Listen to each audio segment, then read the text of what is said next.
This is honey too. Yes. Ça c'est la cire d'abeille. You want to test? Can I take a little piece? Yes. Ah nice. Donc ici il y a beaucoup de miel. Voilà, on a déjà acheté 2 petits pots. C'est du miel local. Et là j'ai jamais goûté de la cire d'abeille comme ça. Ça va être une première. I can eat like that. Yes. Ah donne-moi un morceau hein. Ah ouais. Quoi, c'est bon? Ah ouais, c'est particulier. Hein. Moi, j'aime pas trop. J'ai pas aimé. Il faut que tu goûtes. Thank you, it's good. Thank you. Thank you too. On va les saluer. Have a nice day. Bye bye. Thank you. Mais c'est trop bon. Ça fait comme un bonbon. Ah, j'aime pas du tout. Ah c'est hyper secret hein. Ah, j'aime pas du tout. Bon voilà, on est en route pour aller visiter le Great Zimbabwe et on s'est arrêté pour acheter du miel et pour goûter la cire d'abeille. C'est vrai que c'est bizarre parce que Ah, c'est chelou. ça reste dans la bouche. J'ai fait tomber sur le siège. Si tu fais des... Mais pourquoi t'as fait tomber sur le siège? Mais j'ai pas fait exprès, Agathe. Allez, c'est parti. Donc on va visiter le Great Zimbabwe. Il nous reste encore quelques kilomètres. Mais on a repris du carburant en miel. Je crois qu'on a beaucoup trop de miel. Alors hier nous sommes bien arrivés dans la région du Great Zimbabwe et on a fait un petit bivouac sauvage avec Annie et Jean-Luc que vous connaissez déjà et puis avec des Belges qui conduisent un Defender, je crois que c'est un TD5, leur Instagram c'est Gustantour. C'est super chouette de les rencontrer parce qu'on avait essayé de se voir en Belgique et puis on n'avait jamais réussi et donc voilà, on se retrouve au Zimbabwe, assez marrant. Et on bivouac à côté d'un lac. Donc on va sortir le kayak. Apparemment il y a d'autres ruines et comme c'est un lac artificiel, on se dit que peut-être que ces ruines datent d'un village qui était là avant que ils inondent toute cette zone. Donc peut-être que on va trouver des trucs intéressants, peut-être pas. Comme toujours, Agathe est en train de le gonfler avec le compresseur. Pourquoi tu t'es arrêté? J'ai un problème. Quoi, qu'est-ce qui se passe? L'aiguille elle est bloquée et j'arrive pas à savoir. Voilà, faut un petit peu taper dessus pour que l'aiguille redescende. Et voilà, on est en route. On a quitté notre petite Ascarena. Et notre bivouac sauvage. Ouais, il est magnifique ce lac, il est tout plat, il n'y a pas un pet de vent, ça va être trop sympa. Et donc on va essayer d'aller à l'île qui est juste là.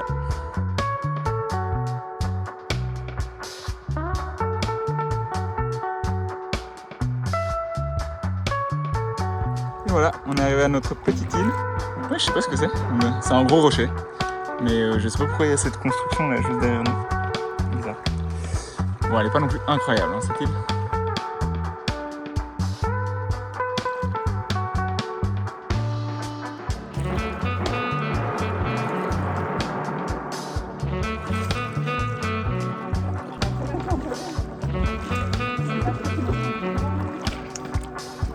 On a encore avancé un petit peu. Et sur notre droite, là-bas, c'est, je pense, le barrage. Ici, il doit y avoir beaucoup de barrages qui produisent de l'électricité. Et ben, il fait chaud. Hein. Mais c'est très très beau. On est entouré de montagnes. Ah ouais, là, il y a un petit sommet. Ah, il est beau aussi. Hein. Ah, c'est très très beau. On va voir là-dedans. Allez, en direction du mont Fuji zimbabwéen.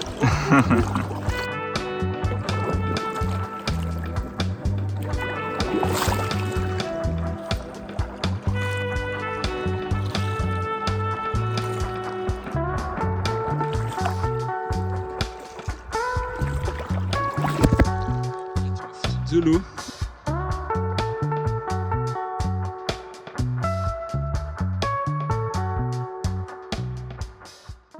On est toujours au Zimbabwe et aujourd'hui on va t'amener dans un endroit vraiment très important pour le pays. Ça a été la deuxième civilisation la plus grande d'Afrique après la civilisation des pharaons. Donc c'est énorme et on t'amène dans un site archéologique qui date du XIIe siècle où il y avait plus de 20 000 personnes qui s'installaient ici. C'est notamment cet empire qui a donné le nouveau nom au pays, le Zimbabwe, après son indépendance.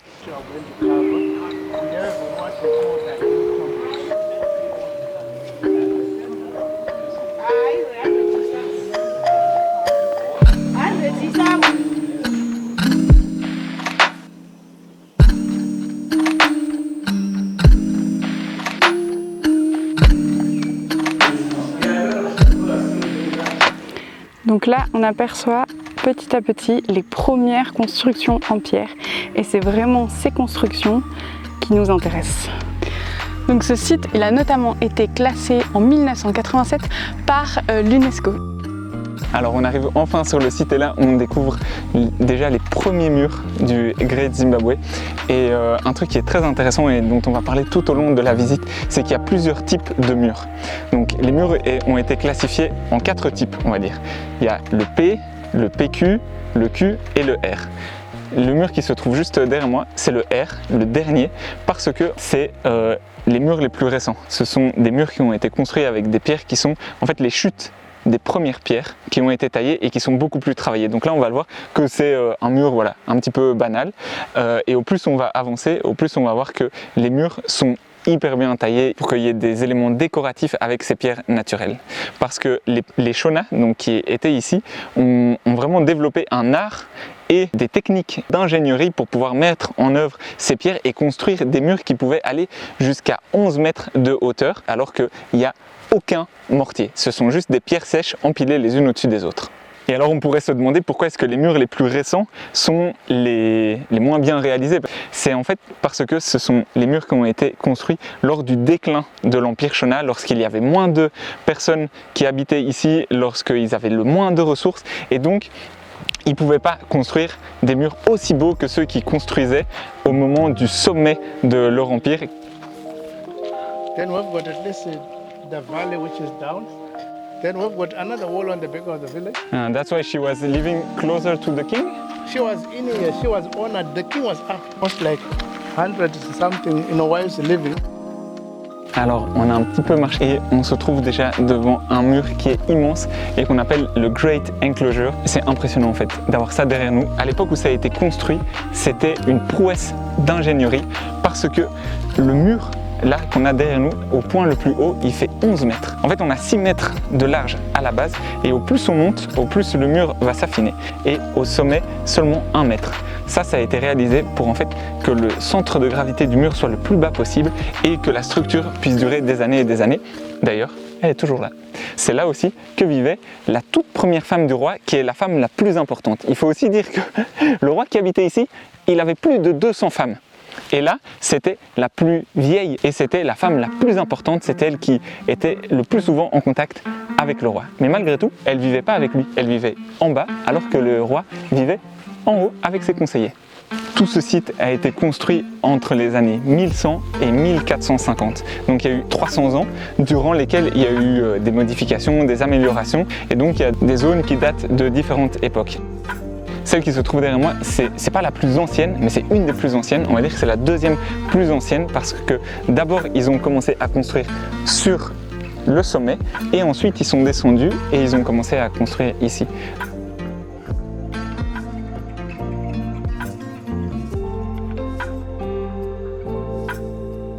Alors j'ai parlé de lettres qui faisaient référence à la qualité des murs. Ici on est à la lettre Q. Et on l'associe à quality parce que ce sont les murs les plus joliment réalisés. On peut les voir là que ce sont des strates mais quasiment horizontales. C'est pour ça que ce grand espace dans lequel on se trouve a une hauteur aussi haute et encore maintenant tient debout sans mortier. Voilà, c'est juste des pierres empilées les unes sur les autres parce qu'en fait elles étaient tellement bien taillées ces pierres et tellement bien mises qu'elles résistaient à tout. Je pense que là, on peut bien voir que ce mur est immense. Il est vraiment hyper haut. Et ce qui est super beau, c'est quand on se met ici sur le côté du mur, on voit vraiment que le mur, en fait, il penche d'un côté et il a un degré d'inclinaison qui est constant.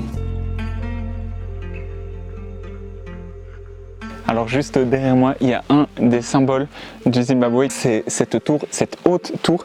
À l'intérieur, c'est plein de pierres, donc il n'y a pas un creux et elle n'a aucune utilité en fait. C'est juste un symbole. C'est un symbole pour montrer la fertilité, mais aussi certaines personnes disent que c'est pour représenter l'épi de maïs, que c'est un peu cette forme-là. Et encore maintenant, cette tour est très importante parce qu'elle symbole l'unité du pays. Là, on est en train de longer l'enclos extérieur. Là, on a un autre mur à côté de nous. C'est hyper étroit et super haut. Ça donne vraiment une impression d'étroitesse. C'est impressionnant. Et puis après, là, c'est en train de se rouvrir. C'est magnifique ce mur. Là, on voit vraiment bien la courbe et l'inclinaison du mur dans un sens. C'est trop beau.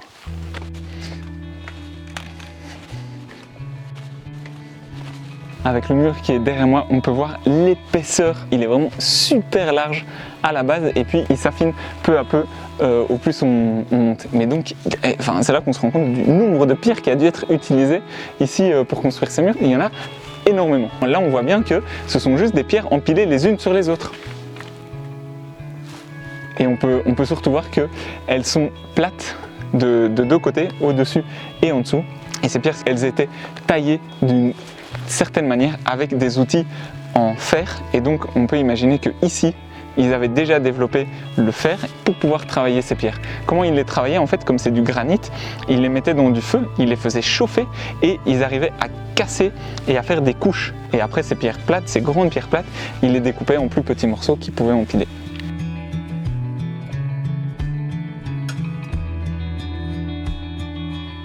Donc là, on peut voir une des décorations qu'il pouvait y avoir sur les murs. Et malheureusement, c'est le dernier endroit où on peut observer ces décorations-là dans tout le site. On appelle ce type de décoration des décorations en chevron parce que ça fait comme une sorte de petite toiture. C'était le sommet des murs et donc c'était aussi l'endroit où les murs étaient les plus fragiles et donc les premiers endroits à s'effondrer. Donc c'est hyper important et c'est impressionnant de se dire que des gens entre le 12e et le 15e siècle sont venus mettre des décorations tout en haut de ce mur qui fait plus de 11 mètres juste pour le rendre joli. C'est impressionnant, c'est que de la décoration, ça n'a plus rien de structurel. Et c'est là que l'on voit vraiment l'ingéniosité et les capacités de taille, de pierre et de mise en œuvre de ces murs qui étaient juste impressionnantes ici. Tellement impressionnantes que les premiers colons à arriver ici ne pouvaient pas croire que des Africains pouvaient avoir construit ça. Pour eux, c'était des Européens qui étaient venus ici il y a quelque temps. Bon, évidemment, avec le temps, on a bien prouvé que c'était faux, que ce sont bien les Shona originaires d'ici qui ont construit ces murs et pas les Européens évidemment.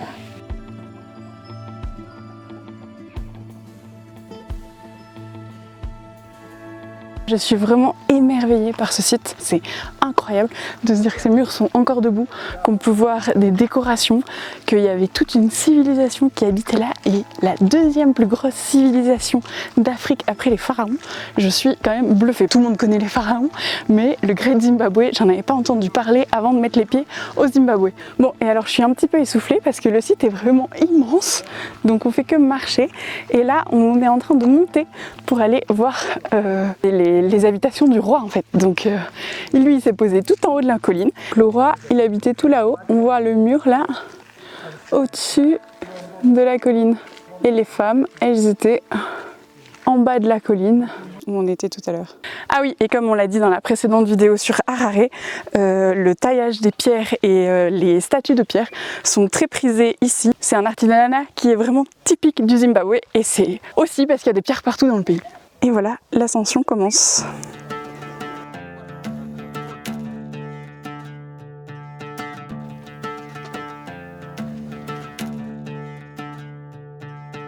Donc là, on est en train d'utiliser l'ancienne voie qui était utilisée en fait par les femmes du roi pour aller jusque dans son palais qui se trouve là, tout en haut. C'est haut, hein. Les femmes du roi, elles devaient être sportives, hein. Depuis le pied de la montagne jusque tout en haut où on n'est pas encore arrivé, il y a quand même 350 mètres de dénivelé. Là, on est en train d'emprunter un chemin qui est beaucoup plus étroit, beaucoup plus petit, difficile d'accès. Et en fait, il a été construit parce que si jamais le palais du roi était attaqué, à partir d'ici, ils arrivaient en fait à jeter des pierres depuis le haut sur les envahisseurs. Mais apparemment, les archéologues n'ont jamais trouvé d'armes ici, ce qui montre qu'ils n'ont jamais fait la guerre en fait. Et ça qui est impressionnant, c'est que ces hauts murs n'ont pas été construits pour se défendre ou pour garder les animaux, mais juste comme marque de pouvoir. Parce qu'en fait, au plus ton mur était haut, au plus tu étais important dans la société. On est arrivé au sommet et on a une vue à 360 degrés, c'est impressionnant, c'est magnifique, c'est super beau, on est au coucher du soleil, on a des couleurs incroyables. Le roi, il avait quand même une vue sympa hein, sur le lac. Et nous, on bivouaque là-bas, je crois. Ah ouais, d'ici, on voit l'île sur laquelle on a été en kayak. Il est immense en fait, ce lac. Là, c'est l'enceinte du palais royal. On pourrait croire que ce palais, il a été construit au sommet pour pouvoir avoir une vue sur les envahisseurs. Mais en fait, non, ils n'ont jamais été en guerre, ils ont juste construit ces murs pour pouvoir montrer leur supériorité. Alors là, on va rentrer dans le palais royal, en tout cas dans l'enceinte du palais royal, et on voit que l'entrée est très basse. C'était pour forcer les visiteurs à se pencher en signe de respect pour aller voir le roi. Donc là, je vais être obligé de me pencher. Et c'est magnifique, il y a plein de linteaux. Tu vois l'épaisseur des murs là, c'est immense. Là, on se rend compte vraiment de l'épaisseur des murs. Je pense que ça doit faire 3-4 mètres cette épaisseur. Et à nouveau, c'était pour que structurellement, ces murs puissent tenir.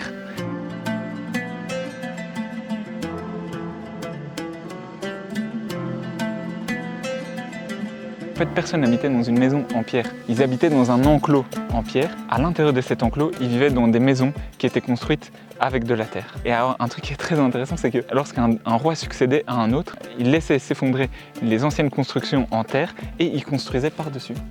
Et donc là, derrière moi, on peut voir qu'il y a différentes strates parce que ce sont en fait les niveaux successifs de chaque succession de rois. Qui est juste à ma droite là, c'est le premier niveau qui a été construit.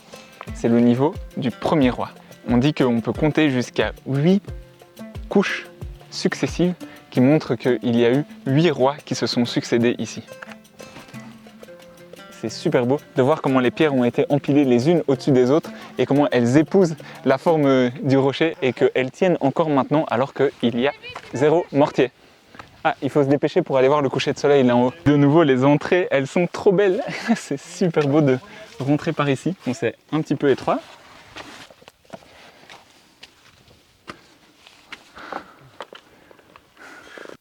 Alors je pense que là on arrive au plus beau spot sunset du Zimbabwe. Je crois qu'on est arrivé just on time, hein, vraiment. C'est magnifique de se balader ici. Waouh, d'ici on a une superbe vue sur ce qu'on appelle le Great Enclosure, là où on a commencé la visite. Et on peut voir vraiment que c'est immense. Ça a 250 mètres de diamètre. On peut s'imaginer le nombre de pierres qu'il a fallu pour construire ça. C'est gigantesque. Autour de nous, il y a des énormes pierres qui sont en équilibre. Viens voir ici. C'est impressionnant, tu te demandes comment ça tient. Là, il y a une pierre, elle est prête à tomber, quoi. Et c'est des énormes cailloux, ils sont immenses. Le roi, il avait quand même une sacrée stature et il s'était quand même construit un sacré palais. Hein. Waouh, il y a un petit chemin là. Je passe entre deux pierres. Oh là là. C'est trop beau. Waouh. Là, on est au plus haut point du palais royal et on voit de nouveau l'enclos de la première femme. Les gens n'arrivent toujours pas à mesurer l'étendue du Great Zimbabwe. On dit qu'il fait au moins 700 hectares. Il fait certainement plus parce que les archéologues continuent à trouver des traces d'habitation. Parce qu'on a dit que les Shona ont habité ici et ont construit tout cet espace. Mais après eux, lorsque leur empire a déclin, d'autres populations sont venues et les ont réutilisées. Et donc, au fil du temps, il y a eu plein de populations qui sont passées par ici et donc qui ont modifié cet espace, qui l'ont agrandi, qui l'ont diminué, qui ont réutilisé les pierres. Moi, j'avais jamais entendu parler du Great Zimbabwe alors que c'est le deuxième plus grand site et le deuxième plus ancien d'Afrique. Je suis émerveillé par ce qu'on est en train de voir, c'est impressionnant.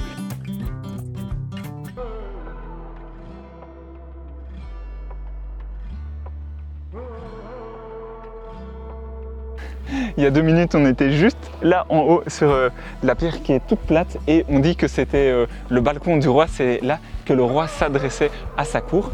Et d'ailleurs, on voit qu'il y a plein de petits escaliers et c'est là qu'ont été trouvés des oiseaux taillés en pierre qui sont d'une finesse, c'est magnifique. Donc on peut imaginer que cet espace était un lieu sacré parce que ces oiseaux, en fait, ils étaient la connexion entre la terre et les dieux. Et on entend des babouins, ça fait un peu peur.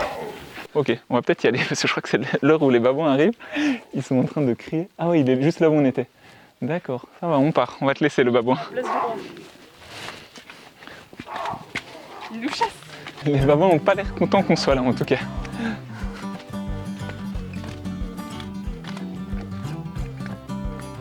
Ah, il y a des babouins partout. Ok, bon, ben on va y aller.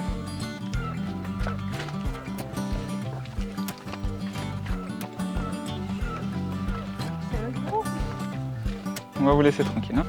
Le Great Zimbabwe, il a énormément d'importance pour le pays Déjà pour le nom du pays, Zimbabwe, en fait, ça vient de Zim, qui veut dire la maison de pierre et qui vient d'ici, qui vient de cet espace totalement construit en pierre. Et ensuite parce que les oiseaux dont on parlait, qui ont été trouvés ici et qui ont un lien symbolique et un lien spirituel très important, se retrouvent aussi sur le drapeau du Zimbabwe. Ça a vraiment été un lieu hyper important, notamment au lieu de l'indépendance lorsqu'ils ont fondé le pays et qu'ils ont changé de nom. Pour rappel, le pays s'appelait la Rhodésie du Sud et au moment de l'indépendance, en 1980, ils ont effacé ce nom et ils l'ont remplacé par Zimbabwe, en hommage à l'empire du Great Zimbabwe qui se trouve ici. Si le Great Zimbabwe n'a jamais été en guerre, on peut se demander pourquoi cet empire a décliné et puis disparu. En fait, cette population était chasseurs-cueilleurs.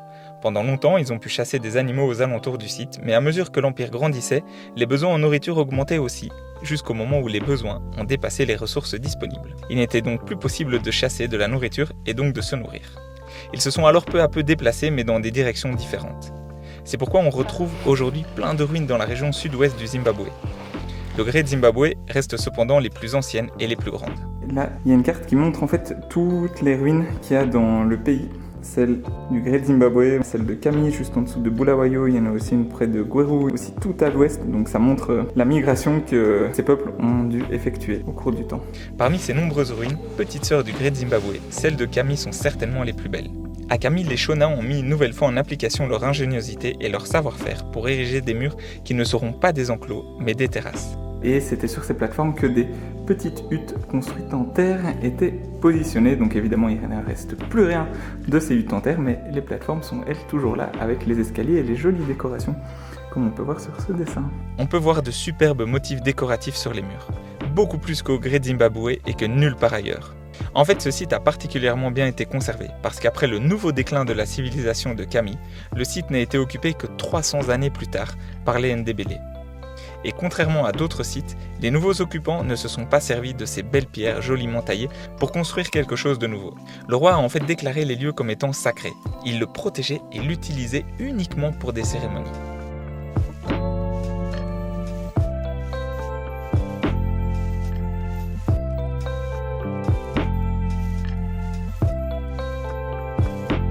On a une nouvelle fois été émerveillé par un lieu dont on n'avait jamais entendu parler avant de venir en Afrique. Se promener entre ces murs qui ont traversé les temps, s'arrêter pour comprendre leur mise en œuvre, contempler les motifs et la créativité derrière la taille de chaque pierre, nous ont semblé être un voyage dans une autre époque. En revoyant ces images, on s'est plusieurs fois dit qu'on s'est peut-être un peu trop extasié devant ces tas de pierres. Mais il y a selon nous une réelle beauté dans ces murs. Chaque pierre a été taillée et placée à la sueur des Shona pour satisfaire leur roi. Et comme si ce n'était pas suffisant, ils ont pris le temps de décorer naturellement ces murs. Non pas avec des peintures, mais avec ce qu'ils avaient sous la main, des pierres de granit. Ces visites nous auront montré que les Shona n'étaient pas seulement d'ingénieux bâtisseurs, mais aussi d'excellents sculpteurs et d'incroyables artistes.